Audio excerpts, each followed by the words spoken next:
Okay, coming up on this edition of the Penn State Blitz, Justin Shorter out the door with a new home. We're going to talk about the key offseason dates for Penn State's football program in the winter and the spring. We're going to talk about one writer's view of the 25 most important players returning for Penn State, although we're not going to get to all 25. And then we're going to close with the Penn State Mailbag.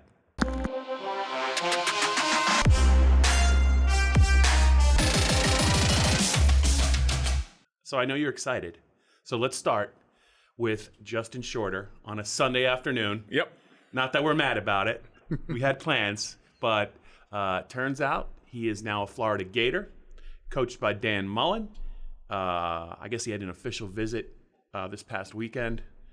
He tweeted out a picture of him in their road unis with a number 6 on it. Mm-hmm. I never really was quite sure where he was going to go, but I was figuring, Greg, it would probably be a pretty high-profile program. Yeah.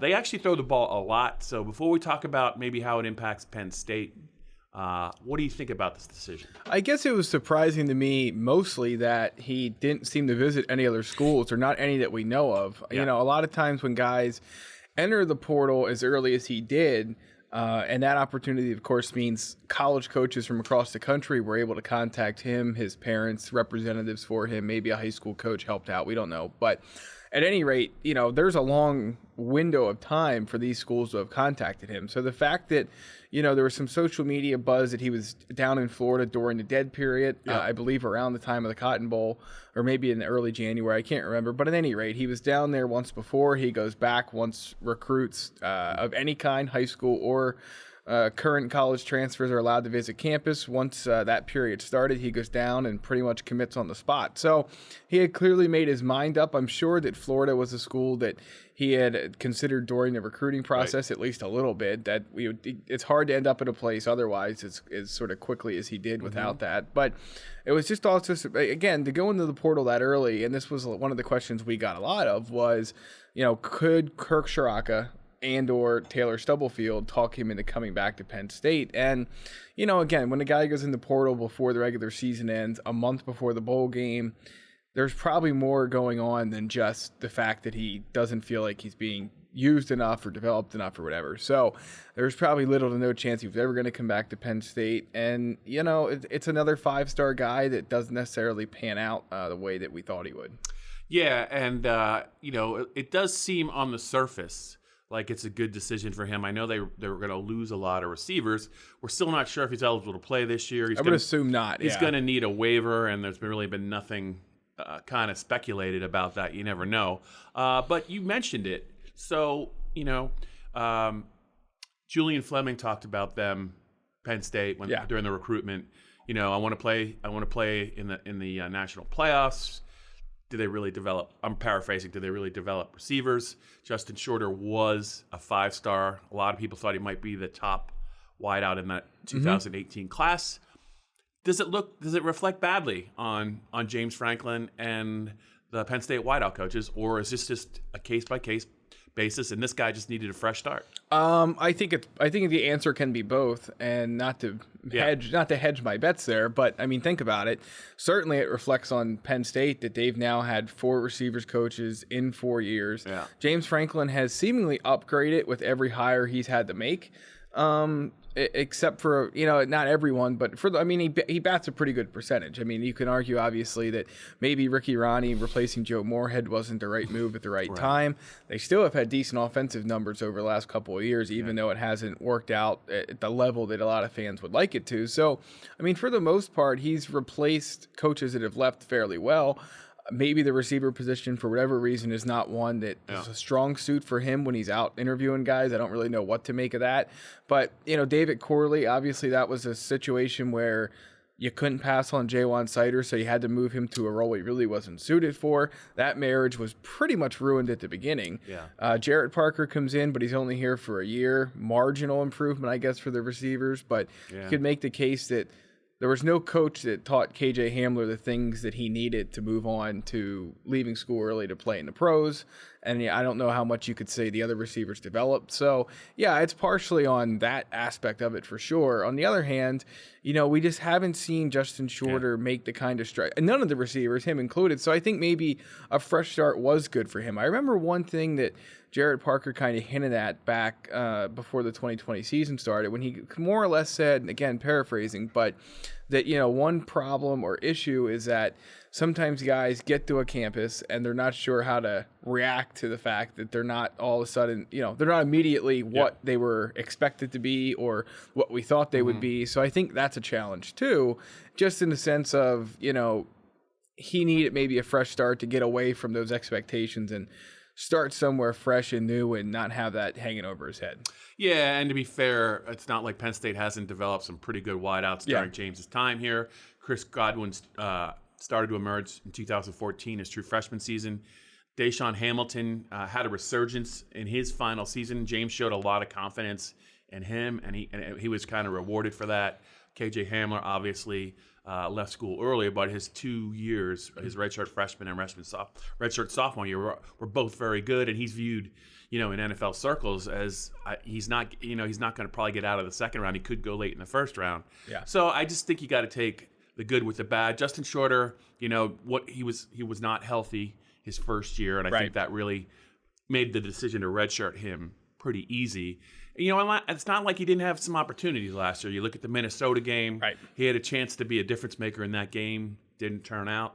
Penn State lost that game. So it might just be best for both sides. But I do think it's critical. I just think that now, they need to get some receivers, especially this year. Right. I think it's really important, Greg, as a priority, get some of these young guys going because, a lot of the media are watching within the program, but I think a lot of the national media are kind of paying attention to this too because you don't want to see it be a trend, right? And Julian Fleming's kind of comments you hang in the air a little bit, so we'll see. I think it's a big year though for some young Penn State wideouts, for Penn State's new wideouts coach and the Penn State offense, as well. But let's move along. I think you recently had a post about what to expect. Yeah.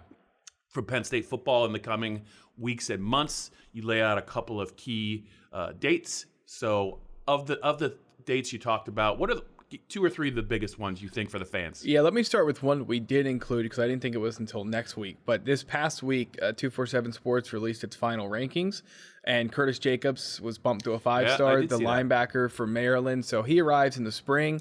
It keeps Penn State's 5-star signee tradition alive, not just overall, but also at linebacker. He follows Lance Dixon, Brandon Smith, and of course, Micah Parsons. So I think this was something we could probably have seen coming. When he was given rave reviews at the All-Star game back at the end of December, start of January, the writing was kind of on the wall for this number 24 player. So big bump for him. I think big perception bump for Penn State too. 1 5-star is not going to make the difference in your program. I think we just talked about why that's the case. Yeah. But, at the same time, it doesn't look terrible from the outside to have that kind of guy in your signing class. So moving on from that, obviously next Wednesday we'll have the second and traditional National Signing Day. I know you're excited for it. I am as well. Yeah, we don't expect anyone to be added to the class at this point. Right. They have 27 guys already in. They're already over the limit scholarship-wise. So I don't see anyone being added, but James Franklin loves a surprise or two, so we'll have to wait and see. And then from there, as we get further into February, you'll have Thon. You'll have the weight room availability, I assume, with Dwight Galt. Sure. That's something that's been a staple of the Franklin era. And Bob, before we know it, I think it's like something like 80-ish days until the blue-white game. So spring practice will be here soon. The NFL draft, the NFL combine will light the way to that, and spring practice as well. So it's funny. It's not really the off season. It's just the part of the season with no games. Yeah, and I would also, from a fan perspective, I also think Penn State's Pro Day is usually a day that, even though it's not current players involved, I think there's always some intrigue, with that and kind of how people are going to run and who's going to talk, and you just never know. Right. So I think, you're right. January and February and March are certainly not slow months anymore. Not that they ever were, but it just seems like every year it gets a little bit busier and a little bit crazier. So before we talk about some really key guys coming back, some of my most important guys coming back, I think you have a little bit of housework to do. That's right. You can like, rate, and subscribe to Penn Live Penn State Blitz podcast, wherever you get your audio. Leave us some feedback on Apple. And don't forget to like and rate, subscribe there. You can get the podcast a day early or a little bit early sometimes, depending on when we record and when we get it out there. But if you subscribe, you get it first whenever it's there. So be sure to do that. And if you're watching the video version, you would see my Jim Harbaugh khakis. No comments on that, but that's okay. I'm sure there's somebody out there that will pick up on that. Yeah. But at any rate, youtube.com/allpennstate. You can find all of our Penn State videos there, from the Blitz to the post-game interviews and everything else. There's some returning players that are on that page of late that we talked to in Dallas. Oh, absolutely. Absolutely. And for me, I just kind of like, it's an early look maybe at, not necessarily it's their key returning players, most important. How do you define most important? But I think most Penn State fans, if you asked them to name their top 5 or 6 players that are the most important to the team, I think there would be a lot of similar lists when you talk about, Micah Parsons and Pat Freiermuth. I think Sean Clifford's got to be on there. Journey Brown finished the year so well. Michael Mennett, guys like that. I'm sure I'm missing a couple, but just to kind of segue a little bit from that, they're obviously all going to be on the list. Right. But who are, and they don't even necessarily have to be, redshirt freshmen or first year players that are enrolled in January. But there's a couple of guys that we've kind of referenced the past couple of weeks that, they could really, if they take a step, they're going to go from 0 to 60. They're going to be either part-time players or redshirts. The next thing you know, much like KJ Hamler 2 years ago, they're going to be a main cog in the offense. And it could be, some guys are going to arrive in August, Greg, that just like Pat Freiermuth did, and we just completely miss it because we don't know how good they are. But are there any guys that you really think, man, good winter workout, good spring drills, and they're making a strong push up the depth chart? I have a couple in mind. Yeah, so do I. And it may not be fair necessarily to pick these guys because they did see some playing time. But to me, one of the big areas for Penn State improvement-wise next fall is going to be, we've heard a lot about this whole idea of going after the ball and making turnovers happen and things like that. But to me, Marquise Wilson, Keaton Ellis, Joey Porter Jr. Very good. 3 hungry young players, not just for playing time, but for finding the ball. Yeah. I believe Ellis had 3 forced fumbles.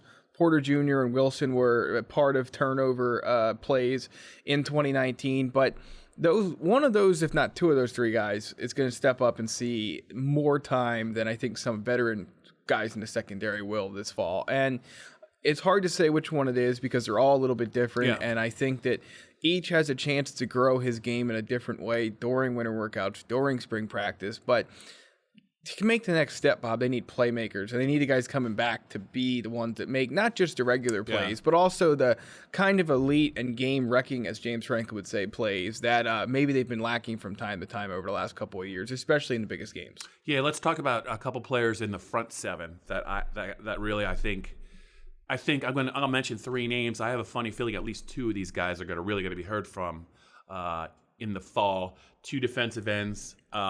I really like some of the things that Jason Awe did towards the second half of the season. And he obviously is a physical talent. Adisa Isaac is another guy I think that the way that his teammates talked about him, it's pretty much of a dead giveaway that he's going to be fast-tracked in this year. And then the guy, maybe the most fascinating guy for me, just because of what's going on at linebacker U and with Micah coming back. And you saw how Brandon Smith was clearly being prepped for a bigger role this year, played in all 13 games. Every time he got on the field, he usually made something happen. But for me, it's Lance Dixon.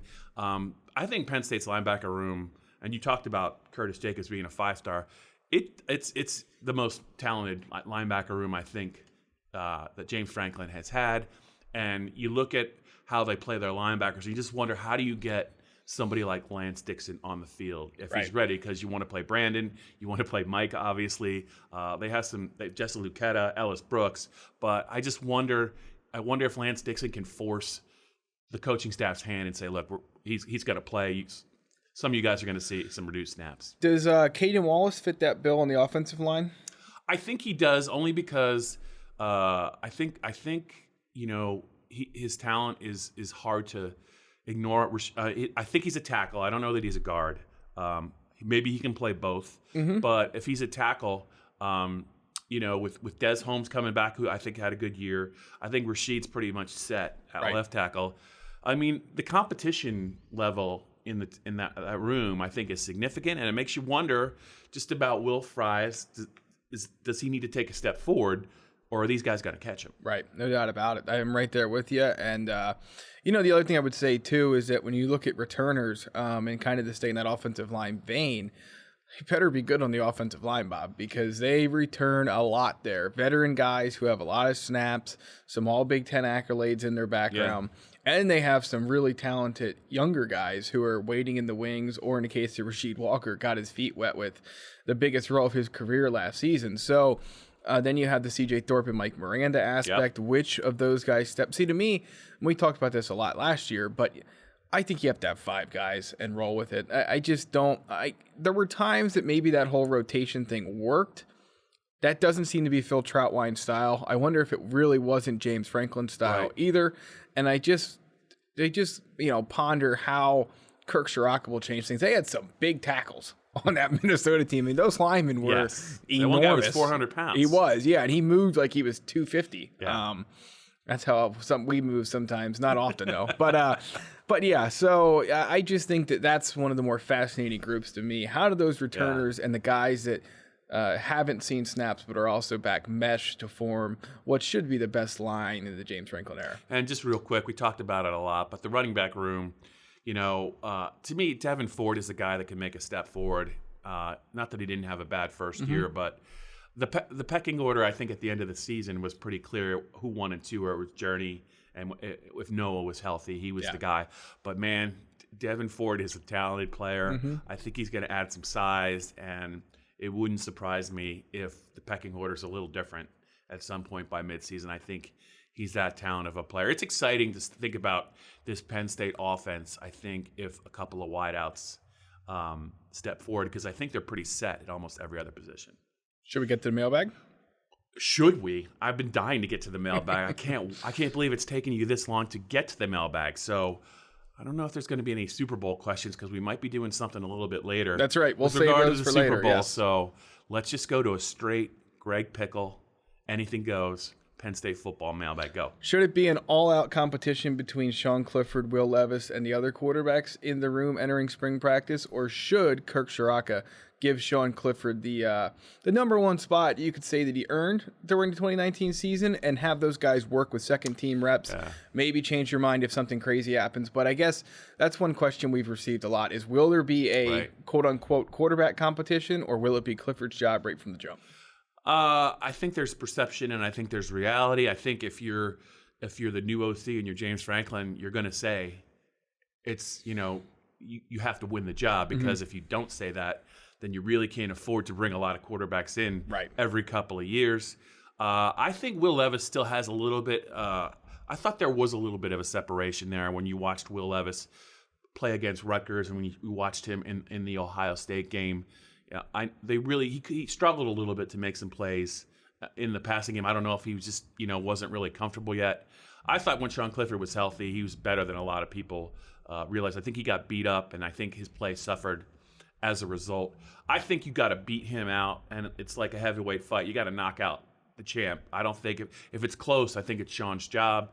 I'm just curious to see how these quarterbacks will look in Kirk's version of the RPO, because it might be a little bit different. It might be coached a little bit different with this new guy, because what they did with that Minnesota offense was really something special, and they were legit. I know they slipped up at Iowa, and they slipped up at home against Wisconsin, but that Penn State win was legit, and so was that Auburn performance in the bowl game. That offense looked really good, but I don't know that it'll be a true competition, but I think it might be. James might explain that it will be.